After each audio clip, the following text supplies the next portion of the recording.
You know, when people talk about losing their sanity, they usually mention things like stress, heartbreak, or maybe the crushing pressure of adult life.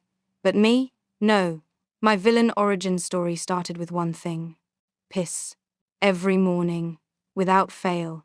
Like it had punched in for a 9 a.m. shift, there it was, piss on the toilet seat. And not a cute little sprinkle you could pretend wasn't real. No. This was a full-blown urine crime scene.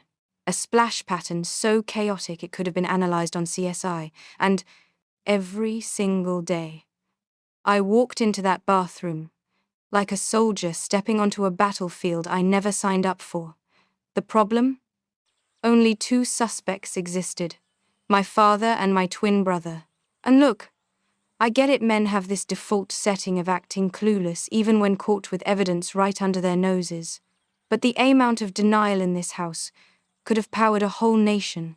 At first, I tried diplomacy, calm conversations, rational appeals. I even approached my dad like I was filing a complaint to HR. Dad, it's disgusting. Just aim, please. And like a responsible parent, he turned to my brother with that classic dad glare. My brother's response? The most recycled, overused line in the history of male excuses. It's not me. Sir, there is piss. On the seat. You are a male. Dad is a male. Mom and I are not magically producing off-target pee. The math is not mathing. But the denial was strong. My dad scolded him anyway. And for a moment I thought, finally, justice. But the next day?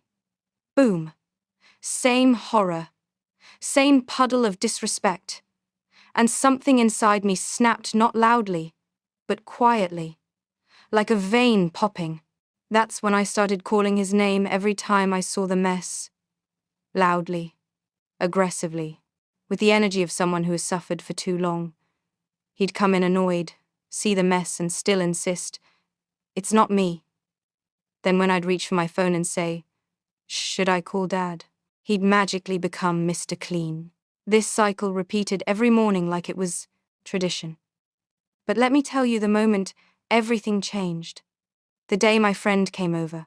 She went to the bathroom, came out, and said in the most apologetic voice ever, there's, pee all over the seat. I have never felt embarrassment punch me in the throat so fast. I wanted to vanish, dissolve, cease existence. That humiliation was the fuel I needed. That was the moment I stepped into my villain arc. If he wouldn't take accountability, I would create accountability. So the operation began. I started cleaning the seat, then sprinkling water back on it so it looked like someone had terrible aim but at least attempted a half wash. Some days, when I felt extra artistic, I added a drop of yellow watercolor. Not too much, just enough to say, someone needs help. Then the magic happened. My dad walked in, saw the evidence, and scolded my brother. His reaction was priceless. He looked confused, violated by the universe, and kept repeating, it's not me. And the funniest part? He genuinely believed it was our dad. This man really thought our father was out here every morning peeing like a malfunctioning garden sprinkler. Men will make up any explanation except admit something is their fault. For a while, things were perfect. Peace. Clean bathrooms. No morning surprise. But of course, good things never last. 3 days ago, I entered the bathroom right after him, and the puddle was real this time. Fresh. Warm. Authentic. A masterpiece of genuine male incompetence. And I said, okay, bet. The same day, his friends came over. Excellent timing. I prepared the evidence, walked into the living room, and dropped the bomb in front of everyone. Bro, why didn't you wipe the seat after you pissed everywhere? It's on the floor too. Aim better. Watching his soul leave his body? Delicious. His panic? Premium? His denial? Oscar-worthy. It's not me. I swear it's not me. It has to be Dad. And I hit him with the most casual, dismissive tone ever. Bro, I literally saw you leave the bathroom. Stop. His friends stared at him like he was some feral creature learning hygiene for the first time. That embarrassment rewired his brain. Later he came to me, genuinely broken, saying, "It had to be Dad. I swear it wasn't me." And I just shrugged. I didn't confirm, didn't deny. I let him drown in the confusion. And since that day, the bathroom has been cleaner than ever. He wipes the seat every time. He double checks, sometimes triple checks. He cleans even when nothing is there. The fear has settled deep into his soul. Mission possibly accomplished. Mission emotionally satisfying. Mission morally questionable. Maybe, but absolutely worth it. After that incident with his friends, you'd think my brother would calm down, reflect on life, maybe even develop a new personality rooted in hygiene and humility. But oh no, this boy entered his post-traumatic bathroom awakening era. Suddenly he was treating the toilet like a fragile museum artifact. Every time he entered the bathroom, you could literally hear him wiping the seat before and after he used it. Sometimes I'd hear the sound of tissues for so long I almost knocked on the door to ask if he needed emotional support. It was hilarious. The fear had fully settled into his DNA. You know when a wild animal touches an electric fence once and then never goes near it again? That was him. He had been psychologically rewired. But here's the funny part, the paranoia didn't stop at the bathroom. Oh no. This man started living like someone was constantly framing him for toilet crimes. Every time he stepped out of the bathroom, he'd check behind him like the FBI was about to burst in with a UV light and say, "We found droplets." Anytime Dad even walked past him, he'd blurt out, "I didn't do anything," like a guilty cartoon character. The drama was delicious. And me? Oh, I stayed silent, calm, innocent, angelic. I just went about my life watching my masterpiece unravel.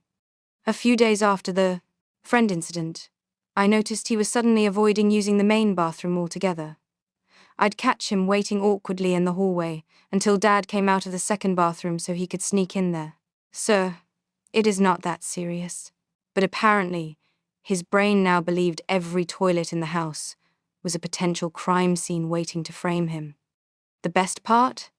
He still thought Dad was the real culprit. One evening, while I was in the kitchen pretending to mind my own business, I overheard him whispering to Mom, "I swear Dad has some kind of problem. He doesn't aim right." And my mom, bless her tired soul, just looked at him like he had confessed to witnessing a ghost. "Your father, at his age, missing the toilet, why would he suddenly start doing that?" she asked, genuinely confused. And my brother, this absolute legend of delusion, said, "I don't know, but everyone thinks it's me, and it's not." I had to walk away before I burst out laughing. Then came the night he snapped. I was in my room, chilling, when he barged in like someone fleeing from danger. "Why does everyone think I'm the one peeing on the seat? Why?" he yelled, pacing like a man having an existential crisis. I blinked at him like a confused therapist. "Maybe because you were literally the one doing it for years?" I said calmly. He stared at me like I had slapped him with a fish. No. Listen, those times weren't me either. I swear on my life, half the time I don't even sit on the toilet in the morning. I don't. It's not. He started stuttering like a broken robot. I leaned back, crossed my arms, and gave the performance of a lifetime. "Well, somebody is doing it," I said, all serious. "And since Dad and I don't do it, and Mom definitely doesn't do it, the math only leaves you." Watching the frustration bubble inside him was like watching a pot about to boil over. But what if just listen? What if Dad sits down and then, "Drips," he said, genuinely trying to create a new conspiracy theory. I almost choked. "What kind of physics is happening inside your imagination?" I asked. But oh no, he wasn't done. He then started Googling Why did Dad's pee weird? Like the internet would save him. When that yielded nothing supportive, he tried. Maybe it's a plumbing issue. A plumbing issue. A plumbing issue. Yes, because the toilet is installing its own piss every morning. Perhaps the toilet is haunted. Perhaps there's a ghost with bladder problems. Anything except admitting responsibility. And, honestly, the longer I watched him spiral, the funnier it got. Because the beauty of revenge isn't the moment it happens, it's the long-term psychological chaos it leaves behind. Eventually, word spread within the house that my brother had become extremely passionate about bathroom cleanliness. Mom was proud. Dad was impressed. They thought he had matured. He even started giving mini hygiene lectures. Imagine this man, who caused biological warfare every morning, for years, now lecturing my father, "Dad, you really need to lift the seat if you're going to." I had to leave the room before I exploded. His transformation was dramatic, extreme cleanliness, hypervigilance, bathroom anxiety, toilet trauma. It was everything I wanted and more. But the story doesn't end there. Of course not. Because karma has a sense of humor. One night, around 11 p.m., I heard him scream. Not a terrified scream. More like the scream of someone who has discovered their entire identity was a lie. I rushed to the hallway, and he was standing there pointing into the bathroom like he had witnessed a murder. "Look!" he yelled. On the toilet seat was water, plain water droplets. No yellow, no smell, very obviously just water. But his brain, his trauma, his paranoia, it all fused into one meltdown. "I didn't do it," he yelled at the universe. Dad came out of his room like, "Why is everyone awake?" And my brother started explaining himself like he was under interrogation. "I didn't pee! I swear! Check! Smell it! It's not I didn't! It's water! I haven't even peed yet today!" Dad just stood there blinking, exhausted from life. "Why are you like this?" he finally asked him. And my brother, this dramatic, overworked bathroom soldier, yelled, "Because everyone thinks I'm the one who misses the toilet." Dad sighed so deeply, I think it added 10 years to his life. After Dad left, my brother just collapsed against the wall and whispered, "I'm going insane." And, honestly, good, because that meant my mission was successful. Slowly, eventually, he calmed down. The paranoia faded. But the bathroom habits? Oh, those stayed. He became the cleanest, most accurate, most careful bathroom user in the entire family. I don't think a single drop of anything has touched that seat since. To this day, he wipes, checks, double checks, and sometimes even lifts the toilet into the light like he's inspecting diamonds. And me? I never confessed. I never will.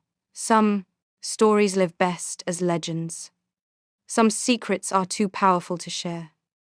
And sometimes, justice comes not from truth, but from psychological warfare executed perfectly. My brother still doesn't know. My dad still doesn't know. My mum probably suspects something but chooses peace. And me?